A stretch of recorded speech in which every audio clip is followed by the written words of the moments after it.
നമ്മളിന്ന് 2025 പുറത്തിറങ്ങിയ my sweet heart ജം എന്ന് പറഞ്ഞ ഒരു സീരീസാണ് കാണാൻ പോകുന്നത്.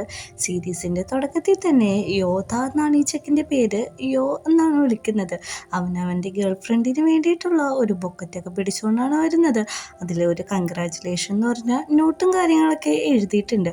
അവൻ ആ പാർട്ടിക്ക് ചെല്ലുമ്പോൾ അവിടുത്തെ സെക്യൂരിറ്റി ID കാർഡ് ചോദിക്കുന്നു. ആ ID കാർഡിൽ അവന് 20 വയസ്സ് ആകാത്തതുകൊണ്ട് തന്നെ അകത്തേക്ക് കയറാൻ പറ്റുന്നില്ല എന്നാണ് സെക്യൂരിറ്റി പറയുന്നത്. അവിടെ പതിപ്പിച്ചേക്കുന്ന ബോർഡ് അവനെ കാണിച്ചു കൊടുക്കുന്നുണ്ട്. അങ്ങനെ അവൻ പറയുന്നുണ്ട്, എനിക്ക് ഒരാഴ്ചയും കൂടി കഴിഞ്ഞിട്ടുണ്ടെങ്കിൽ 20 വയസ്സാവും, അതുകൊണ്ട് എന്നെ കയറ്റിവിടുമെന്ന് ചോദിക്കുമ്പോഴേക്കും ഇല്ല, എനിക്കൊരിക്കലും നിന്നെ കയറ്റിവിടാൻ പറ്റില്ല, ഇവിടുന്ന് പോകണമെന്ന് പറയുന്നു. അങ്ങനെ അവൻ അവിടുന്ന് വിഷമിച്ച് പോവാണ്. പക്ഷെ അവൻ്റെ കാമുകീനെ കാണാനുള്ള ടെൻഡൻസി കൊണ്ട് തന്നെ ആരും കാണാതെ ആ പാർട്ടി പബ്ബിലേക്ക് അവൻ കയറാണ്. അവൻ അകത്തേക്ക് കയറുമ്പോൾ തന്നെ കാണുന്നത് കുറേ സെക്യൂരിറ്റികൾ അവരെ യൂണിഫോമെല്ലാം ഇട്ടിട്ട് റെസ്റ്റിംഗ് റൂമിൽ നിന്ന് ഇറങ്ങിപ്പോകുന്നതാണ്. അപ്പോഴാണ് അവനൊരു ബുദ്ധി തോന്നുന്നത്. അവനും അങ്ങോട്ട് ചെന്നിട്ട് ആ ഡ്രസ്സ് ഇടാന്ന്. വൈകിക്കാതെ നമ്മുടെ അതിൻ്റെ ഉള്ളിലേക്ക് ചെന്ന് സെക്യൂരിറ്റികളെ ഡ്രസ്സ് ഇട്ടിട്ട് പുറത്തേക്ക് ഇറങ്ങുകയാണ്. പുറത്തേക്ക് ഇറങ്ങുന്ന അവൻ്റെ കയ്യിൽ അപ്പോഴും ആ ബൊക്കറ്റ് കയ്യിൽ തന്നെ ഉണ്ടായിരിക്കും. അങ്ങനെ അവൻ്റെ ഗേൾ ഫ്രണ്ട് അവിടെ നിന്ന് അവന് മെസ്സേജ് അയക്കാണ്, നീ വരാമെന്ന് പറഞ്ഞിട്ട് വന്നില്ലല്ലേ, കുഴപ്പമില്ല, നിന്നിങ്ങോട്ട് ആരും കയറ്റി വിടത്തില്ല, അധികം വയസ്സില്ലാത്തതുകൊണ്ടെന്ന് പറയുന്നുണ്ട്. അവൾ ഒരു ഐഡലാണ്. അവളുടെ അടുത്തേക്ക് സെക്യൂരിറ്റീനെ പോലെ അവൻ വന്നിട്ട് ഈ ബൊക്കറ്റ് ഇവിടെ തരാൻ പറഞ്ഞു എന്ന് പറയുന്നുണ്ട്. അവൾ ദേഷ്യപ്പെട്ട് പറയുന്നുണ്ട്, എനിക്കിപ്പോൾ ഇതൊന്നും വേണ്ട, പോവാൻ പറയുന്നുണ്ട്. പക്ഷെ അവൻ നിർബന്ധിച്ച് വാങ്ങാൻ പറയുന്നുണ്ട്. പെട്ടെന്ന് തന്നെ അവൻ പറയുന്നുണ്ട്, ഇത് നിങ്ങളുടെ ഒരു ഫേവറേറ്റ് ഫാനാണ് അയച്ചേക്കുന്നതെന്ന് പറയുന്നുണ്ട്. അവള് ശല്യം എങ്ങനെയെങ്കിലും പോട്ടെ എന്ന് പറഞ്ഞ് ആ ബൊക്കറ്റ് മേടിക്കാൻ തിരിയുമ്പോഴാണ് ആ ബൊക്കറ്റ് പയ്യെ മുഖത്തുനിന്ന് മാറ്റി നമ്മുടെ അവൻ്റെ ഫേസ് കാണിക്കുന്നത്. യോവിനെ കാണുന്നതും അവളൊന്ന് നെട്ടുന്നുണ്ട്. നിനക്ക് ഈ പാർട്ടിയിൽ അല്ലല്ലോ, പിന്നെ നീ എങ്ങനെയാണ് ഇങ്ങോട്ട് കയറിയെന്നാണ് അവൾ ചോദിക്കുന്നത്. നിന്നെ കാണണമെന്ന് തോന്നിയാൽ ഞാൻ ഏത് പാർട്ടിയിലും കയറുമെന്ന് അവൻ ഭയങ്കര മാസമായിട്ട് റിപ്ലൈ കൊടുക്കാണ്.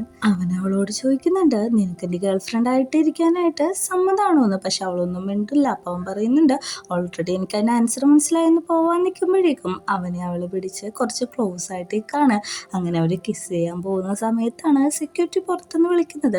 പരിപാടി തുടങ്ങാനായിട്ട് സമയമായി, മാഡം വരുന്നില്ലേ, ഞാൻ ഡോറ് തുറക്കാൻ പോവാന്ന് പറഞ്ഞ് അവൻ ഉള്ളിട്ട് കയറുന്നുണ്ട്. അഡ്ഡു പറയുന്നുണ്ട്, പ്രോഗ്രാം തുറക്കാൻ സമയമായി, മാഡം റെഡിയാണെങ്കിൽ ഇറങ്ങാൻ പറയുന്നുണ്ട്. അയാൾ പോയ ഉടനെ നമ്മുടെ യോയോട് പറയുന്നുണ്ട്, എടാ നീ ഇവിടുന്ന് പൊക്കോ, ഞാൻ നിന്നെ പിന്നെ വിളിച്ചോളാന്ന് പറഞ്ഞിട്ട് അവൾ ആ പ്രോഗ്രാമിന് വേണ്ടിയിട്ട് അവിടുന്ന് പോവുകയാണ്. മിക്സ് പോയ പുറകെ തന്നെ നമ്മുടെ അവിടുന്ന് ഇറങ്ങി പോകുന്നുണ്ട്. പക്ഷേ അവിടുന്ന് ഇറങ്ങി പോകുന്നത് ആ നേരത്തെ നിന്ന സെക്യൂരിറ്റി ഒളിച്ചു നിന്ന് കാണുന്നുണ്ടായിരുന്നു. അവൻ ഫോൺ എടുത്തിട്ട് ആരോ ഈ കാര്യം വിളിച്ച് അറിയിക്കുന്നുണ്ട്, മിസ്സിൻ്റെ മുറിയിൽ നിന്ന് ഒരാൾ പുറത്തേക്ക് പോയെന്ന്. അങ്ങനെ നമ്മളെ പൂച്ചി എന്ന് പറഞ്ഞൊരു ഗ്രാമമാണ് കാണിക്കുന്നത്. അവിടെ മലര് കൊണ്ടിട്ട് ഒരു ട്രഡീഷണൽ ആയിട്ടുള്ള സ്വീറ്റ് ഉണ്ടാക്കാണ്. അപ്പം ആ നാട്ടിലെ ചീഫ് ഷെഫാണ് നമ്മുടെ സെക്കൻഡ് നായകൻ. ഇവൻ്റെ പേര് ജോം എന്നാണ്. അവൻ അങ്ങനെ നിൽക്കുമ്പോഴേക്കും അവൻ്റെ അമ്മൂമ്മക്ക് സുഖമില്ല എന്ന് പറഞ്ഞൊരു കോള് വരും. പെട്ടെന്ന് തന്നെ അവൻ അങ്ങോട്ട് ചെല്ലുന്നുണ്ട്. അവിടെ നിൽക്കുന്ന കുട്ടീനോട് എന്താ കാര്യമെന്ന് ചോദിക്കുന്നുണ്ടെങ്കിലും അവനൊന്നും പറയുന്നില്ല. അങ്ങനെ നമ്മുടെ ജോം ഓടി അമ്മൂമ്മയുടെ അടുത്ത് ചെല്ലുമ്പോൾ അമ്മൂമ്മ ഒരു ഇൻഹേലർ വലിച്ചുകൊണ്ടിരിക്കുന്നുണ്ട്. എനിക്ക് കുഴപ്പമൊന്നുമില്ല, ഇപ്പം ശരിയായി, ഗ്യാസിൻ്റെ അസുഖമാണെന്നൊക്കെയാണ് നമ്മുടെ അമ്മൂമ്മ പറയുന്നത്. ആ പറച്ചിലിൽ തന്നെ കള്ളത്തരമെന്ന് നമുക്ക് മനസ്സിലാകും. അങ്ങോട്ടൊരു പെൺകുട്ടി വരെയാണ്. അപ്പോഴേക്കും അമ്മൂമ്മ പറയുന്നുണ്ട്, ഓ ഞാൻ ഈ വയ്യാതെ കിടക്കുന്നത് കൊണ്ട് തന്നെ ഇവളെന്നെ കാണാൻ വന്നതാന്ന് പറഞ്ഞിട്ട് അവിടെ നമ്മുടെ ജോമിന് പരിചയപ്പെടുത്തി കൊടുക്കാണ്. അവളുടെ അടുത്തേക്ക് വരുമ്പോൾ ഗ്രാനി പറയുന്നുണ്ട്, ഇപ്പം എനിക്ക് കുഴപ്പമൊന്നുമില്ല, ഇവള് നോക്ക്, ഇവള് പാവമെന്ന് പറയുന്നുണ്ട്. അങ്ങനെ നമ്മുടെ ജോബിന് ആ പെൺകുട്ടിയെ ഡേറ്റ് ചെയ്യാനായിട്ട് മുത്തശ്ശി പരിചയപ്പെടുത്തി കൊടുക്കാണ്. പറയുന്നുണ്ട്, ഇവള് ബാങ്കോക്കിലാണ് വർക്ക് ചെയ്യുന്നത്, അതുമാത്രമല്ല നല്ല ശമ്പളമൊക്കെ ഉണ്ടെന്ന് പറയുന്നുണ്ട്. ഇവനെയും പരിചയപ്പെടുത്തി കൊടുക്കുന്നുണ്ട്, ഞങ്ങളുടെ നാട്ടിലെ ഷെഫാണെന്നൊക്കെ പറയുന്നുണ്ട്. ജോമിനോട് മുത്തശ്ശി പറയുന്നുണ്ട്, ഇവളെ കാണാൻ ഒരു ഐഡലിനെ പോലെ ഉണ്ടെന്ന് പറഞ്ഞു തീർന്നതും അവൾ എണീറ്റിട്ട് ഡാൻസ് കളിക്കാണ്. ഇത് കണ്ടിട്ട് നമ്മുടെ ജോമ് എന്തിവിടെ നടക്കുന്നതെന്നുള്ള രീതിയിൽ മുത്തശ്ശീനെ തന്നെ നോക്കിക്കൊണ്ടിരിക്കുകയാണ്. മുത്തശ്ശിക്കും ഇത് ഭയങ്കര വിയേഡായിട്ടാണ് തോന്നുന്നത്. അങ്ങനെ ഡാൻസ് എല്ലാം കളിച്ച് കഴിഞ്ഞ് നമ്മുടെ പിള്ളേരെയാണ് കാണിക്കുന്നത്. അവിടെ കുറേ പിള്ളേരുണ്ട്. അവർ പറയുന്നത് നമ്മുടെ ജോമിനെ എങ്ങനെയാണ് ഇതിൽ നിന്ന് രക്ഷിക്കാന്ന്. അങ്ങനെ നമ്മുടെ ജോമിനും ഈ പെൺകുട്ടിക്ക് മാത്രം മുത്തശ്ശി പ്രൈവറ്റായിട്ട് സ്പേസ് കൊടുത്തേക്കാണ്. ആ സമയത്ത് പിള്ളേരെല്ലാവരും കൂടി യൂണിഫോം ഇട്ടിട്ട് ഓടി വന്ന് അച്ഛന്ന് വിളിക്കുകയാണ്. ഇവള് പെട്ടെന്ന് നെട്ടുന്നു. നിങ്ങളുടെ മക്കളാണോ ഇതെന്ന് ചോദിക്കുമ്പോൾ പിള്ളേർ പറയുന്നു ഞങ്ങൾ 3 മക്കളാണ്, ഇതാണ് ഞങ്ങളുടെ പുതിയ മമ്മി, നല്ല ക്യൂട്ടായിട്ടുണ്ട് എന്നൊക്കെ പറയാണ്. ഇത് കേട്ട് അവിടുന്ന് ദേഷ്യപ്പെട്ട് ഓടിപ്പോവാണ്. അവൾ പോകുമ്പോൾ അവിടെ ചോമ്മ് അവൾക്കൊരു ടാറ്റയും കൂടി കൊടുത്താണ് വിടുന്നത്. പിള്ളേരും ടാറ്റ കൊടുക്കുന്നുണ്ട്. ഈ കല്യാണം അങ്ങനെ മുടങ്ങിയതിൽ അവർക്കെല്ലാവർക്കും വളരെ സന്തോഷമുണ്ട്. അങ്ങനെ നമ്മുടെ മുത്തശ്ശിയുടെ അടുത്ത് പിള്ളേർ വന്ന് നിൽക്കും. എന്തുകൊണ്ടാണ് അവൾ പോയതെന്ന് മുത്തശ്ശി ചോദിക്കുമ്പോൾ ഇത്ര 3 മക്കളുള്ളപ്പോൾ എങ്ങനെയാണ് അവൾ കല്യാണം കഴിക്കാന്നാണ് പറയുന്നത്. അങ്ങനെ മുത്തശ്ശി ആ പിള്ളേരുമായിട്ട് അവിടെ കിടന്ന് തല്ല് ഓടിക്കൊണ്ടിരിക്കുകയാണ്. മുത്തശ്ശി ആ കുട്ടികളോട് ചോദിക്കുന്നുണ്ട്, നിങ്ങൾക്ക് നിങ്ങളുടെ ഷെഫ് കുട്ടികളൊക്കെ ആയിട്ട് സന്തോഷമായിട്ട് ജീവിക്കണമെന്ന് താല്പര്യമില്ല എന്ന് ചോദിക്കുമ്പോഴേക്കും ഇല്ല, ഇപ്പം ഷെഫിനെ ഞങ്ങൾ വിടാൻ താല്പര്യമില്ല എന്ന് പറഞ്ഞുകൊണ്ടിരിക്കുകയാണ്.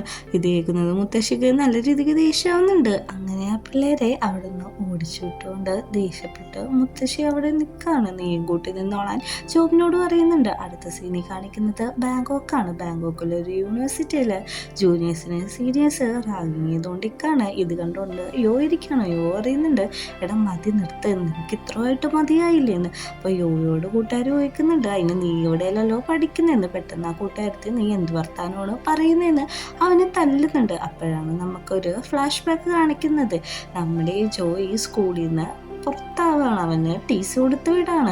കാരണം എന്താണെന്ന് അവർ തന്നെ പറയുന്നുണ്ട്. ഇപ്പോൾ നീ സ്കൂളിലല്ല പഠിച്ചതെന്ന് പറഞ്ഞാൽ ചെക്കൻ ടീച്ചറിനായിട്ടോ ഒരു ഫൈറ്റ് ഉണ്ടാവുകയാണ്, എന്തോ പേഴ്സണൽ ഗ്രിഡ്ജ് വെച്ചിട്ട്.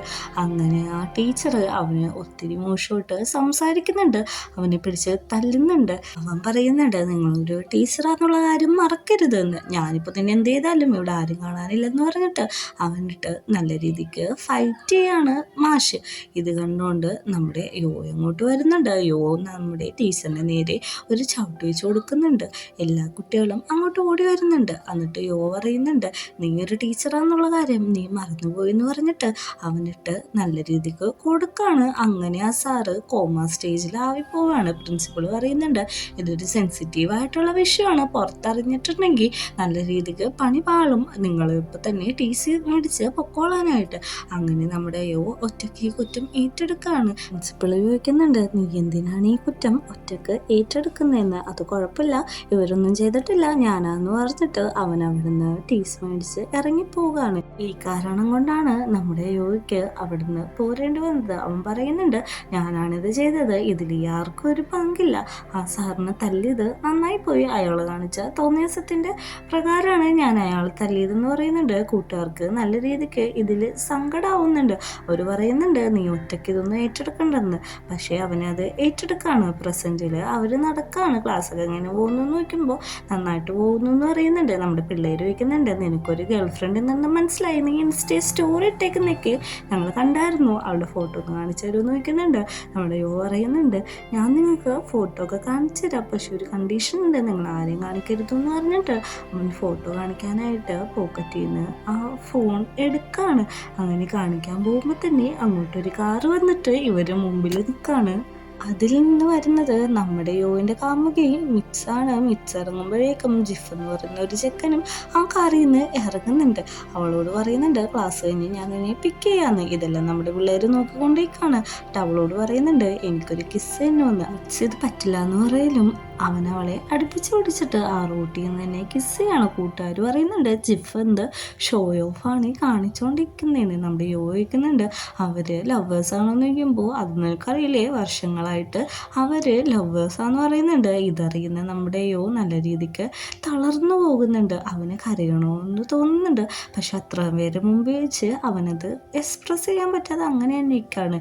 ഈ ജിഫ് എന്ന് പറയുന്ന ആൾ ഒരു സൈക്കോ ക്യാരക്ടറാണ്. അവൾ പറയുന്നുണ്ട്, എത്ര പ്രാവശ്യം പറഞ്ഞു ഇങ്ങനെയൊന്നും കാണിക്കരുതെന്ന്, എനിക്കിങ്ങനെയൊക്കെ കാണിക്കുന്നത് ഒട്ടും തന്നെ താല്പര്യമില്ല എന്ന്. അവൾ ഭയങ്കര കർശനമായിട്ട് പറയാണ്. അവൻ പറയുന്നുണ്ട്, നീ എൻ്റെ ആണെങ്കിൽ എനിക്ക് എന്ത് വേണമെങ്കിലും കാണിക്കാമെന്ന്. ഇവള് ഇതും പറഞ്ഞ് ഇങ്ങോട്ട് വരുന്നതും യോയിനെ കാണുന്നുണ്ട്. യോയാണെങ്കിൽ ഇതെല്ലാം കണ്ടു നിന്നുകൊണ്ട് തന്നെ സങ്കടം വന്ന് അവിടുത്തെ പോവുകയാണ്.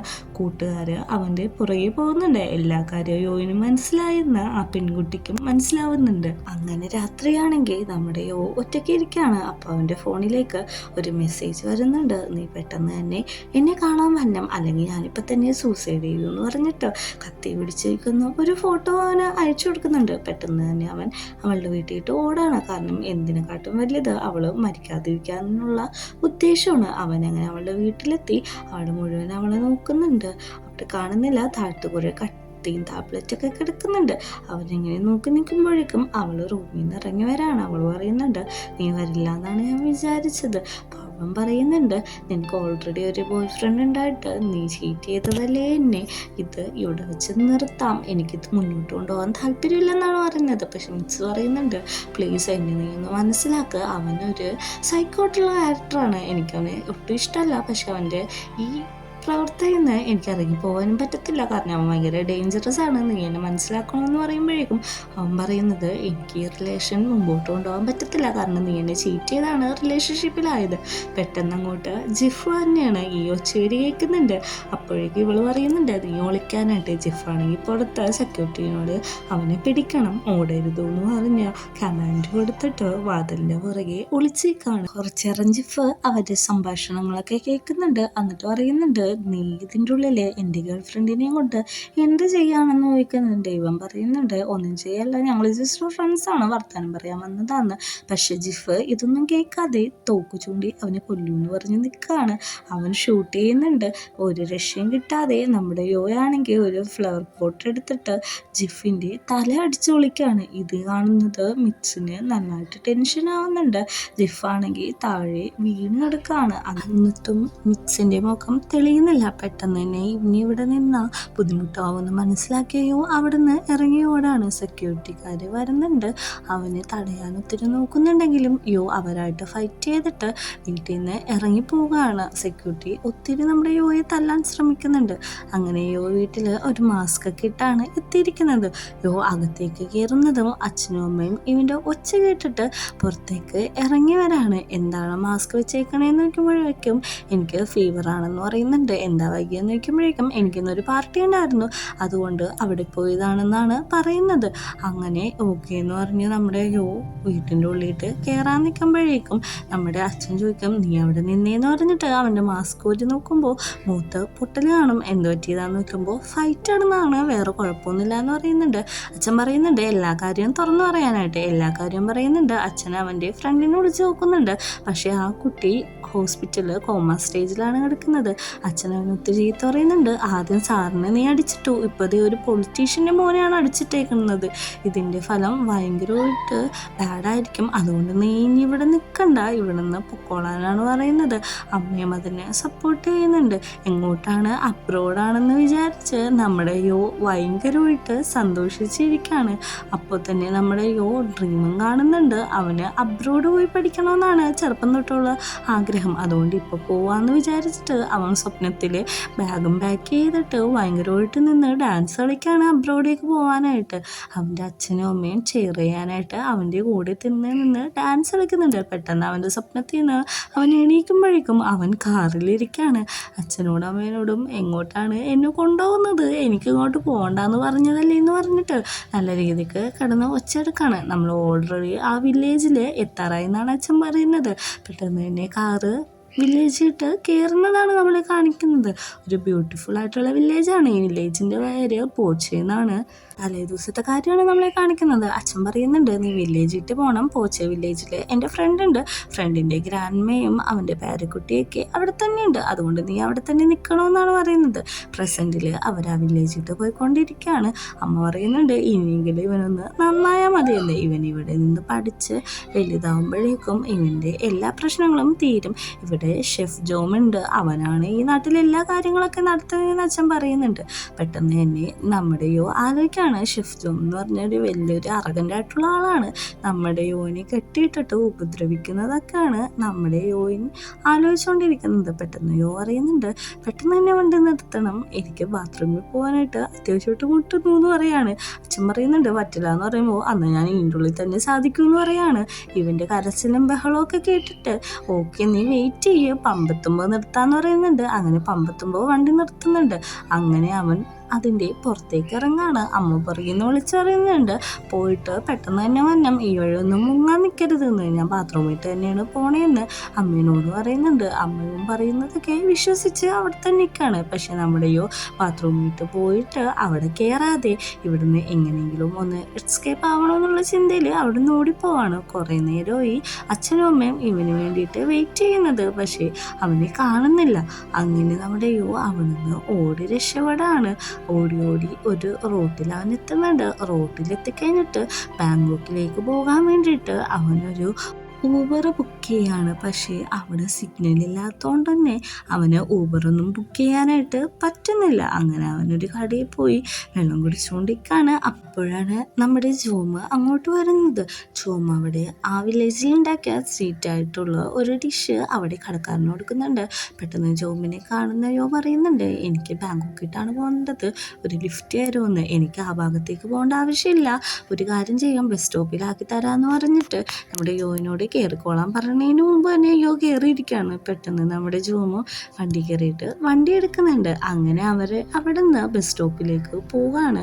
എന്തിനാണ് ഇങ്ങോട്ട് വന്നതെന്ന് യോയിനോട് ചോദിക്കുമ്പോഴേക്കും ഞാൻ എൻ്റെ ഫ്രണ്ട്സിൻ്റെ ഒപ്പം ഇവിടേക്ക് കറങ്ങാൻ വന്നതാണ്, തിരിച്ചു പോവാണെന്ന് ഒരു കള്ളം പറയാണ്. ഇത് നമ്മുടെ ജോമാണെങ്കിൽ വിശ്വസിക്കുന്നുണ്ട്. അങ്ങനെ പറയുന്നുണ്ട്, ഈ ഗ്രാമം നല്ല രസമുണ്ടല്ലോ എന്ന് ചോദിക്കുമ്പോഴേക്കും അതായത് ഇവിടെ ബ്യൂട്ടിഫുൾ ആയിട്ടുള്ള സ്ഥലമാണ്, നല്ല രസമാണ് കാണാൻ എന്നാണ് പറയുന്നത്.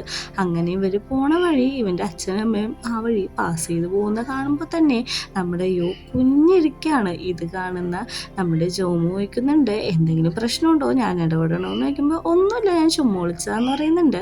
ഇവൻ പറയുന്നതിൻ്റെ ഒരു പൊരുത്തക്കേട് തോന്നുന്ന നമ്മുടെ ജോമ് വണ്ടി കുറച്ച് നീക്കി മാറ്റി നിർത്താണ്. എന്നിട്ട് പറയുന്നുണ്ട്, നീ എന്താണ് സത്യം എന്നൊക്കെ എന്നോട് പറഞ്ഞു, അല്ലെങ്കിൽ ഞാൻ പോലീസുകാരെ വിളിക്കും, ഈ കാര്യങ്ങളൊക്കെ നീ അവരോട് പറയേണ്ടി വരുമെന്ന് പറയുന്നുണ്ട്. അയ്യോ, എന്നെ പോലീസുകാരെ ഒന്നും വിളിക്കല്ലേ, ഞാൻ എല്ലാ കാര്യവും പറയാമെന്ന് പറഞ്ഞിട്ട് നമ്മുടെ യോ പറയാണ്, എന്നെ എൻ്റെ അച്ഛനും അമ്മയും നന്നാക്കാൻ ഇങ്ങോട്ട് കൊണ്ടുവന്നതാണ്. അത് ആരുടെ അടുത്താണെന്നറിയോ, ഷെഫ് ജോമിൻ്റെ അടുത്താണ്. അയാളൊരു അറഗൻ്റ് ആയിട്ടുള്ള മനുഷ്യനാണ്, മാത്രമല്ല അയാൾ എന്നെ ടോർച്ചർ ചെയ്യും, അതുകൊണ്ട് ഞാൻ ഇവിടുന്ന് ഓടി രക്ഷപ്പെടാൻ പോവാന്നാണ് പറയുന്നത്. ഇതെല്ലാം കേൾക്കുന്ന നമ്മുടെ ജോമിന് നല്ല രീതിക്ക് ദേഷ്യം വരുന്നുണ്ടെങ്കിലും അവനൊന്നും മിണ്ടുന്നില്ല. ഓക്കെ, ഞാൻ നിന്നെ ഹെൽപ്പ് ചെയ്യാം, ഞാൻ നിന്നെ ബസ് സ്റ്റോപ്പിൽ കൊണ്ടാക്കാന്നാണ് പറയുന്നത്. ഇത് കേട്ട യോനാണെങ്കിൽ ഒത്തിരി സന്തോഷം വരും. അവസാനം ഞാൻ പറഞ്ഞത് ഇവന് മനസ്സിലായെന്നാണ് വയ്ക്കുന്നത്. അടുത്ത സീനിൽ കാണിക്കുന്നത് നമ്മുടെ ഫ്രണ്ടിൻ്റെ വീട്ടിൽ ഫാദറും മദറും എത്തിയിട്ടുണ്ട്. അവിടെ ഗ്രാൻഡ് നിൽക്കുന്നുണ്ട്. ഗ്രാൻഡ് പറയുന്നുണ്ട്, എന്താണ് ഇത്ര നേരം ലേറ്റ് ആയത്, നമ്മുടെ ചെക്കനെ നോക്കട്ടെ എന്ന് പറഞ്ഞ് നോക്കുമ്പോഴേക്കും അവന് കാണുന്നില്ല.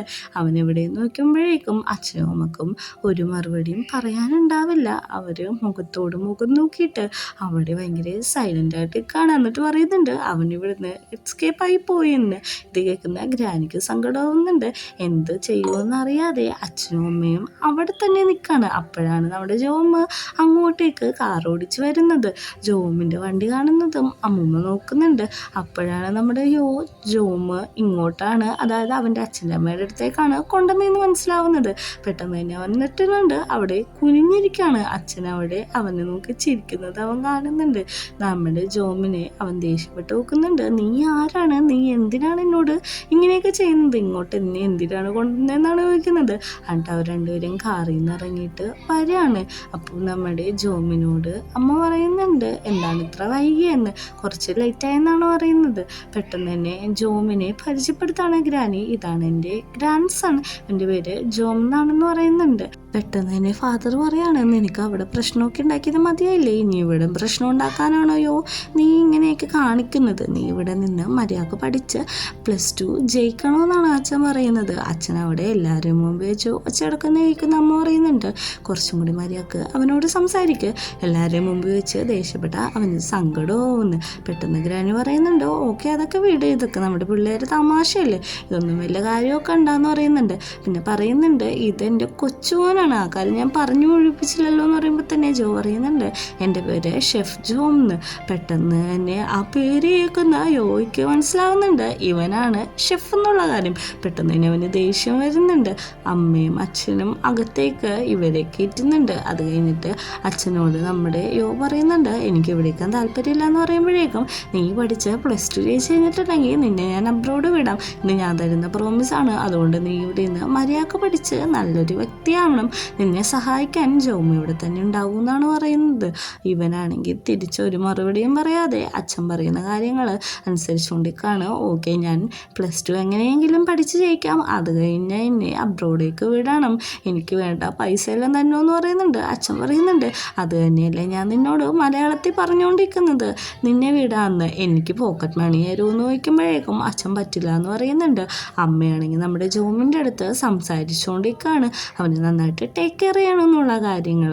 അങ്ങനെ അച്ഛനും അമ്മയും അവിടെ നിന്ന് പോകുന്നുണ്ട്. നമ്മുടെ യോയ്ക്കാണെങ്കിൽ അവർ പോകുന്നത് ഒത്തിരി സങ്കടമാവുന്നുണ്ട്. അച്ഛനോട് അമ്മ പറയുന്നുണ്ട് മര്യാദക്ക് കരയാതിരിക്കെ, എനിക്ക് മനസ്സിലാവും എന്നെക്കാട്ടും കൂടുതൽ സങ്കടം നിങ്ങൾക്കാണ് അവനിവിടെ ഉപേക്ഷിച്ചിട്ട് വരുമ്പോൾ ഉള്ളതെന്ന് എനിക്കറിയാം. അവൻ നല്ലൊരു വ്യക്തിയായിട്ട് തിരിച്ചു വരും, ഈ പ്രശ്നങ്ങളിലൊക്കെ ഒന്ന് മാറി നിൽക്കട്ടെ എന്നാണ് പറയുന്നത്. അങ്ങനെ നമ്മുടെ യോയിനെ അവൻ താമസിക്കാനുള്ള മുറി കാണിക്കാനായിട്ട് ജോമ് അവനെയും കൂട്ടി റൂമിലേക്ക് വരികയാണ്. നമ്മുടെ റൂമിട്ട് വന്നിട്ട് ചുറ്റുപാട് നോക്കുന്നുണ്ട്. പെട്ടെന്ന് തന്നെ ജോമ് പറയുന്നുണ്ട് ഞാൻ നിന്നെ ഹെൽപ്പ് ചെയ്യാന്ന് പറയുമ്പോഴേക്കും എൻ്റെ കാര്യം എനിക്ക് സ്വന്തമായിട്ട് ചെയ്യാനറിയാം, നീ ഹെൽപ്പ് ചെയ്യേണ്ടെന്ന് പറയുന്നുണ്ട്. നമ്മുടെ ജോമ് പറയുന്നുണ്ട് നീ പെട്ടിയൊന്നും പൊട്ടിക്കണ്ട, കാരണം പെട്ടെന്ന് തന്നെ നിനക്ക് ഇവിടുന്ന് പോകേണ്ടി വരും, നിനക്ക് ഇവിടെ അധികം നാൾ നിൽക്കേണ്ട വരില്ല എന്ന് പറയുന്നുണ്ട്. അമ്മൂമ്മയാണെങ്കിൽ അപ്പത്തെ റൂമിട്ട് നമ്മുടെ ജോമിനെ വിളിച്ചിട്ട് ചോദിക്കുന്നുണ്ട് നീ എന്തിനാണ് അവനോട് അങ്ങനെയൊക്കെ പറഞ്ഞത്. വേറൊന്നുമല്ല, അവൻ ഇങ്ങനെയൊക്കെ കേൾക്കുമ്പോഴേക്കും ഇവിടെ നിൽക്കാനായിട്ട് കൂടുതൽ ശ്രമിക്കും, അതുകൊണ്ടാണ് ഞാൻ അങ്ങനെ പറഞ്ഞതെന്നാണ് അമ്മേനോട് നമ്മുടെ ജോം പറയുന്നത്. അവന് നല്ലൊരു വ്യക്തിയാക്കി എടുക്കണം, നന്നായിട്ട് ഹെൽപ്പ് ചെയ്യണമെന്നും പറയുന്നുണ്ട്. അങ്ങനെ യോയാണെങ്കിൽ അവിടുത്തെ സ്ഥലമൊക്കെ കാണുകയാണ്, ഒരു ബ്യൂട്ടിഫുൾ ആയിട്ടുള്ള സ്ഥലത്താണ് അവന് സ്റ്റേ ചെയ്യാനായിട്ട് കിട്ടിയിരിക്കുന്നത്. ഈ ഒരു സീനും കാണിച്ചാണ് ഫസ്റ്റ് എപ്പിസോഡ് അവസാനിക്കുന്നത്.